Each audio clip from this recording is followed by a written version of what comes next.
Putra dengan NPM 2251020041. Kenalkan, nama saya Anissa Putri Mahalani dengan NPM 22510018. Perkenalkan, nama saya Mary Febrisa Putri dengan NIM 2251000202. Saya Nikarta Surya, NPM 2251020132. Kenalkan, nama saya Jen Fanyadi Melati dengan NPM 22510000. Perkenalkan, nama saya Dina Puspitesari dengan NPM 22210040.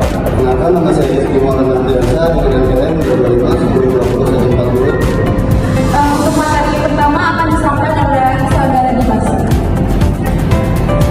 Materi pertama yaitu resiko operasional. Resiko yang berkaitan dengan kegagalan dalam proses internal sistem atau manusia, kesalahan manusia, kegagalan sistem atau proses yang tidak efisien. Menerapkan kontrol internal yang kuat, melakukan penelitian rutin untuk karyawan, menggunakan teknologi yang handal untuk mendukung operasi. Resiko yang kedua yaitu resiko reputasi. Resiko yang berkaitan dengan dampak negatif terhadap citra bank. Penyebabnya yang pertama yaitu diskusi etika, ketidakpuasan nasabah atau skandal. Mitigasi untuk resiko reputasi yang pertama menerapkan kebijakan transparansi dan akuntabilitas. Yang kedua menyediakan layanan pelanggan yang responsif dan profesional. Yang ketiga mengelola komunikasi secara efektif. Yang ketiga yaitu resiko investasi. Resiko investasi adalah kemungkinan kerugian yang dihadapi oleh investor akibat fluktuasi nilai investasi. Biasanya disebabkan oleh fluktuasi pasar yang tidak terduga. Yang kedua, perubahan ekonomi atau kebijakan pemerintah. Yang ketiga, kinerja perusahaan yang buruk. Mitigasi atau pengelolaannya itu dapat dilakukan dengan diverifikasi portofolio untuk mengurangi resiko spesifik, analisis fundamental dan teknikal sebelum berinvestasi, dan yang terakhir yaitu memantau kondisi pasar secara berkala. Yang keempat, risiko hukum. Risiko hukum adalah kemungkinan kerugian akibat ketidakpastian hukum yang dapat mempengaruhi transaksi atau operasi bank. Penyebabnya yang pertama perubahan regulasi atau undang-undang. Yang kedua, sengketa hukum yang melibatkan bank.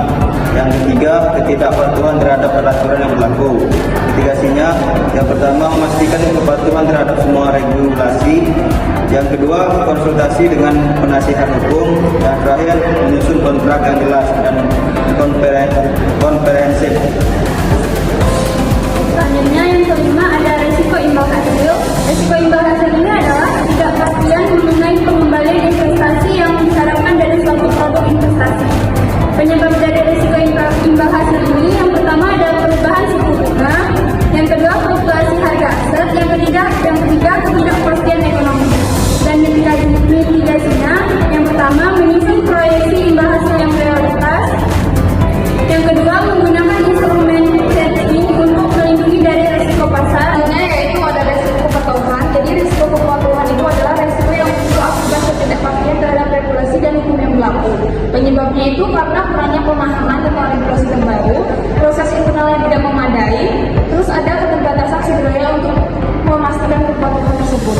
Mitigasinya yaitu dengan cara pelatihan dan pembaruan regulasi secara rutin untuk karyawan, audit kepatuhan secara berkala, dan penunjukan tim kepatuhan yang bertanggung jawab.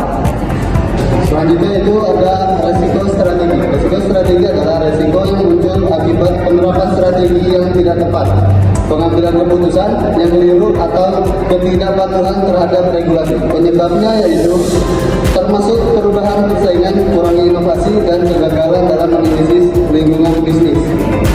Mitigasi risiko dilakukan melalui identifikasi dan pengukuran risiko, serta penerapan sistem pengendalian internal. Bank ini menggunakan teknik mitigasi reduksi untuk risiko kredit dan operasional, seperti cadangan kerugian, jaminan, dan